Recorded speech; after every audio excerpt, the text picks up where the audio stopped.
Comment ils vont? Le 28 septembre 2008, il s'est produit l'un des événements les plus marquants de l'histoire de la F1. Peut-être même de l'histoire du sport auto avec un grand H d'ailleurs. Un moment qui a jeté une ombre sur la F1 en remettant en cause son intégrité et son éthique, qui a eu des retombées extrêmement fortes sur le futur de la F1, et qui a surtout précipité la chute de Renault à l'époque. Un fait marquant que vous connaissez puisqu'il s'est rappelé à nos bons souvenirs plutôt récemment.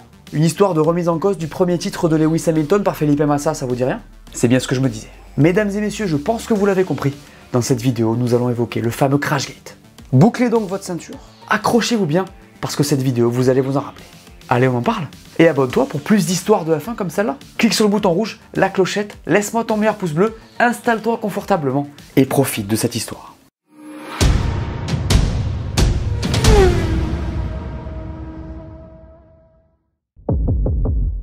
Pour commencer, on va mettre un peu de contexte. Comme je vous l'ai dit, nous sommes en 2008, Lewis Hamilton est sur la grille, Fernando Alonso aussi. Ils sont d'ailleurs les deux seuls qui roulent encore aujourd'hui. Et à cette époque-là, c'est une Formule 1 complètement différente. Ce sont McLaren et Ferrari qui jouent le titre, les voitures anglaises sont grises, on n'a pas le droit de faire de pit stop sous safety car, rien à voir. C'est Bernie Ecclestone qui est aux manettes, le contexte est complètement différent d'aujourd'hui, mais au final pas tant que ça.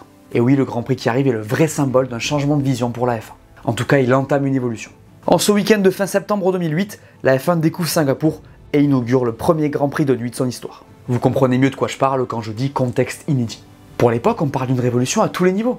1500 lampes allumées à fond, des voitures qui brillent, des visières transparentes. On était sur un truc complètement fou, alors qu'aujourd'hui c'est vrai que c'est normal. En plus, à Singapour, le personnel de la F1 reste à l'heure européenne, ce qui interloque les observateurs et intrigue absolument tout le monde. Voilà pour le décor global. En ce qui concerne l'écurie Renault, parce que je dois vous en parler bien entendu, en 2008, l'équipe n'est plus vraiment celle qu'elle était en 2005-2006. Elle a perdu de sa superbe mais a retrouvé son champion, puisque Fernando Alonso y a fait son retour suite à sa saison très compliquée chez McLaren. A ses côtés, on retrouve Nelson Piquet Jr., fils de son père donc, qui fait ses débuts en Formule 1. Notez bien cette info. Cette saison-là, l'écurie souffre pas mal, même si elle a vu pire l'année précédente. Les résultats sont en dents de scie, on est loin de jouer le podium, même si la fin de saison va beaucoup mieux se passer que le début. À partir de ce Grand Prix de Singapour d'ailleurs. Parlons maintenant de ce Grand Prix de Singapour, 15e des 18 manches de ce calendrier 2008. Et ben ça commence plutôt bien pour Fernando, puisque la Renault semble très bien se comporter. Il signe le meilleur temps de 2 des 3 séances d'essais libres, mais ça ne va pas durer. En Q2, il va être victime d'un problème mécanique, il partira 15e sur la grille le lendemain. Il lâchera d'ailleurs la phrase suivante en conférence de presse: « J'aurais besoin d'un miracle pour pouvoir gagner des places. » Ben tiens. A noter que son coéquipier partira 16e sur la grille. Plus globalement, c'est Felipe Massa qui réalise la pole 6/10 devant Lewis Hamilton, et c'est Kimi Räikkönen qui complète ce trio. Pour info, en 2008, on se fait un vrai banger au niveau de la saison. Avant le départ de ce Grand Prix, Felipe Massa n'est qu'à 1 point de Lewis Hamilton, et on est à 4 courses de la fin. D'ailleurs, je vous ferai une vidéo sur cette fin de saison qui est juste incroyable. Mais concentrons-nous sur le départ de cette course. Massa s'envole parfaitement devant Hamilton et Räikkönen. Le Brésilien s'échappe alors que ses deux poursuivants s'écharpent, mais les positions restent figées. De son côté, Alonso gagne 3 places et s'arrête au stand au tour 12. Aucun problème sur la voiture, Renault a simplement décidé de l'arrêter tôt, ce qui étonne un peu tout le monde. C'est au tour suivant que tout va basculer. Nelson Piquet Jr., alors dans le peloton, sort de la piste et tape violemment le mur avec sa Renault. À la radio, il ne lâche qu'un laconique « I'm sorry guys ». La safety car est donc déployée, mais rappelez-vous, à l'époque, les voitures ne peuvent pas piter tant qu'elle est sur la piste. Le truc, c'est que comme les ravitaillements d'essence sont en place, et ben certains n'ont pas le choix de le faire. C'est le cas de Nico Rosberg qui entre dans la pit lane et prend donc un stop and go pour avoir fait cet arrêt. Dites-moi ce que vous pensez de cette règle en commentaire. Du coup, logiquement, dès que la safety car rentre, tout le monde se jette dans les stands. Massa en tête. Le truc, c'est qu'on va le faire repartir avant que les mécanos n'aient retiré le pistolet remplissant le réservoir, et il va partir avec. L'image est folle. Il se place en fin de pit lane avec le tube arraché, et ne repart que plusieurs minutes plus tard, une fois que ses mécanos ont réussi à retirer le pistolet, non sans mal d'ailleurs.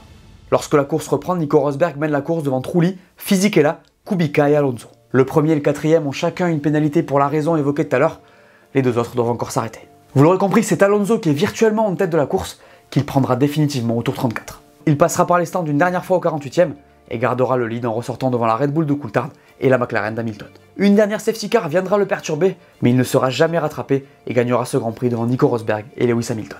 C'est la première victoire de Fernando depuis le Grand Prix d'Italie de l'année d'avant, une éternité pour lui à l'époque. Je me rappelle, j'étais devant ce Grand Prix et en live en tant que supporter d'Alonso, c'était juste incroyable. Il y avait des circonstances spéciales à cette victoire, on savait pas tout à l'époque, mais ça faisait plaisir quand même. Malheureusement, lors de cette première édition du Grand Prix de Singapour, il n'y avait eu aucune coïncidence. Elle est arrivée à point nommé cette safety car, non? C'est ce que le paddock commence à se dire à la suite de ce Grand Prix. En fait, les premières suspicions de méfaits de la part de Renault naissent au moment du renouvellement de Nelson Piquet Jr. cette même année. Le Brésilien ne répond pas aux attentes, il ne termine que 5 fois dans les points contre 12 pour Fernando. On s'interroge. Chez Ferrari, où Felipe Massa a perdu le titre très douloureusement au Brésil pour un petit point, la pilule passe mal. On se dit que cette safety car qui coûte si cher était quand même très convenue. Ils n'auront besoin d'attendre que quelques mois. Renault décide de mettre un terme à sa relation avec Nelson Piquet Jr. au profit de Romain Grosjean, et c'est là que tout bascule. Au lendemain du Grand Prix de Hongrie, le Brésilien se rend au bureau de la FIA et fait le communiqué suivant. Flavio Briatore et Pat Simons m'ont convoqué dans le bureau de M. Briatore. M. Simons, en présence de M. Briatore, m'a demandé si je serais prêt à sacrifier ma course pour l'équipe en provoquant une voiture de sécurité. Pour rappel, Flavio Briatore était alors team principal et Pat Simons directeur technique. Écoutez ce que Piquet ajoute. J'ai été dans un état d'esprit très fragile et émotionnel. Cet état a été provoqué par un stress intense dû au fait que M. Briatore avait refusé de me dire si mon contrat serait renouvelé ou non pour la saison prochaine, comme c'est habituellement le cas au milieu de l'année. M. Briatore m'a demandé à plusieurs reprises de signer une option, ce qui signifiait que je n'étais pas autorisé à négocier avec d'autres équipes entre-temps. J'espérais que faire ceci améliorerait ma position dans l'équipe à ce moment critique de la saison. Coup de tonnerre sur la F1. Vous réalisez? Une écurie de F1 aurait demandé à l'un de ses pilotes de provoquer un accident volontairement pour favoriser son coéquipier. Vous l'aurez remarqué, à ce moment-là, on utilise encore le conditionnel. Le monde entier se saisit de l'affaire et Renault réagit, déclarant être victime de chantage. L'écurie de F1 ING Renault et son directeur Flavio Briatore ont initié une procédure judiciaire en France à l'encontre de Nelson Piquet Jr. et Nelson Piquet pour dénonciation calomnieuse et tentative de chantage aggravé afin de permettre à M. Piquet Jr. de conserver son volant pour le reste de la saison 2009. Regardez ce qu'ajoute Briatore à l'époque. Piquet Jr., j'ai cherché de toutes les manières à ce qu'il ait de bonnes performances pour l'équipe. La seule chose qu'il n'a jamais faite, c'est réaliser des bonnes performances. Il a fait tout le reste, mais il n'a eu aucun résultat. Dur le Flavio, peut-être un peu trop confiant aussi, parce que l'affaire va passer dans une autre dimension très rapidement. Le 30 août 2009, donc presque un an après cette fameuse nuit à Singapour, c'est la chaîne de télé brésilienne TV Globo qui va tout révéler. La chaîne dit avoir des informations prouvant que l'accident a été planifié par Flavio Briatore et Pat Simons en amont du Grand Prix. Ils mettent en avant le virage où a eu lieu le crash, peu accessible, et qui déclencherait une voiture de sécurité en cas d'incident. L'affaire prend une toute autre tournure, la FIA ouvre une enquête et décide qu'un conseil mondial de l'automobile se tiendrait le 21 septembre 2009. De son côté, après une enquête interne, Renault se rend compte de l'ampleur de la situation et renvoie les deux acteurs de cette sombre histoire. L'écurie reconnaît la tricherie. Le verdict du conseil sera donc le suivant. ING Renault F1 Team a reconnu que l'équipe avait planifié avec son pilote Nelson Piquet Jr. de causer délibérément un accident lors du Grand Prix de Singapour 2008, allant à l'encontre du code sportif international et de la réglementation sportive de la F1. Renault F1 a déclaré lors de l'audience avoir mené une enquête interne qui a trouvé que Flavio Briatore, Pat Simons et Nelson Piquet Jr. avaient conspiré de causer un accident et qu'aucune autre personne de l'équipe n'était impliquée dans la manigance. Flavio Briatore est banni à vie, Pat Simons prend 5 ans d'exclusion du paddock et Renault est suspendu à vie avec sursis jusqu'à 2011. Piquet, lui, ne remettra plus jamais les pieds en F1. Le feuilleton ne s'arrête pas là.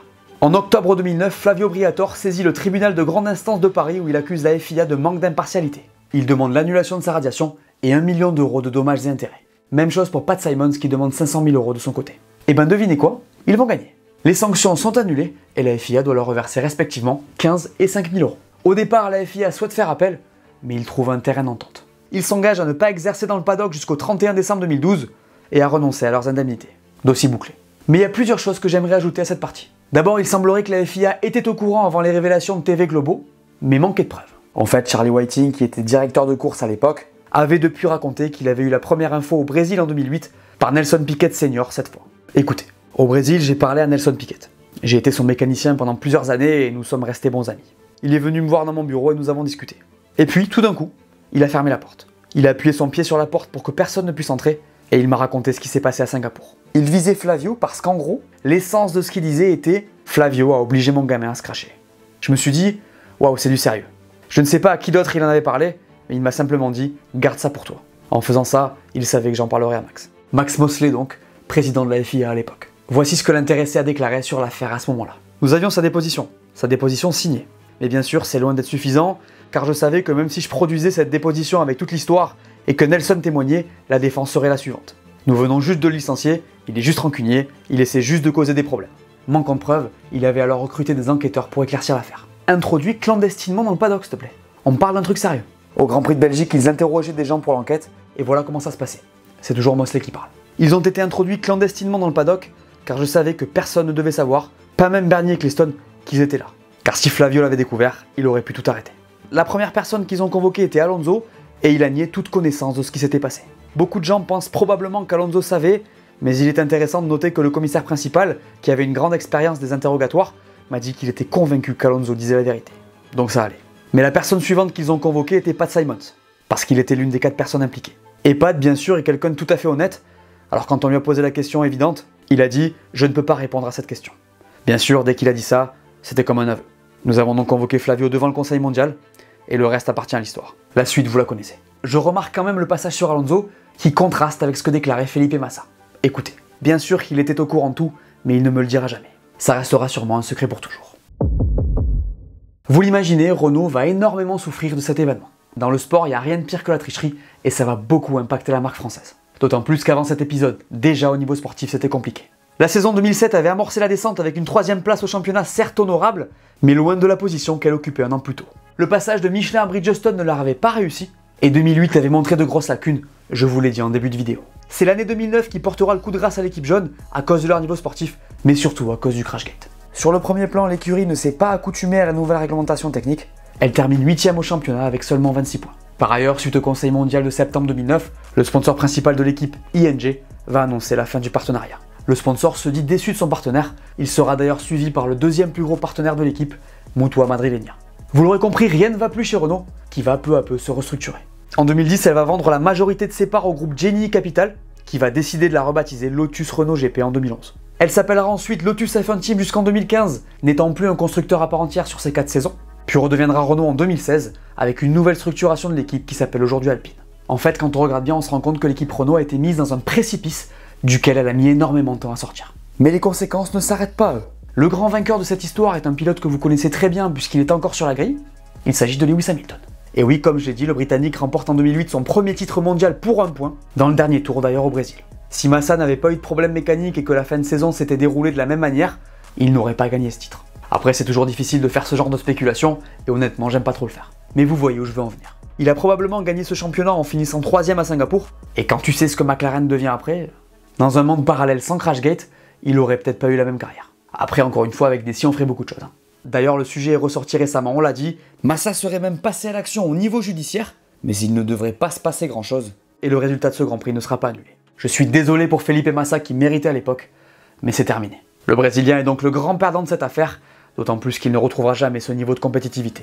Quid des autres acteurs de cette histoire du coup? Fernando passera entre les mailles du filet, vous savez où il en est? On l'a vu, Nelson Piquet sera toujours estampillé Crashgate et ne reviendra jamais. Pat Simons fera un retour discret au département technique de chez Williams, et Flavio Briatore ne travaillera plus jamais dans le paddock, même s'il y fait encore parfois de brèves apparitions.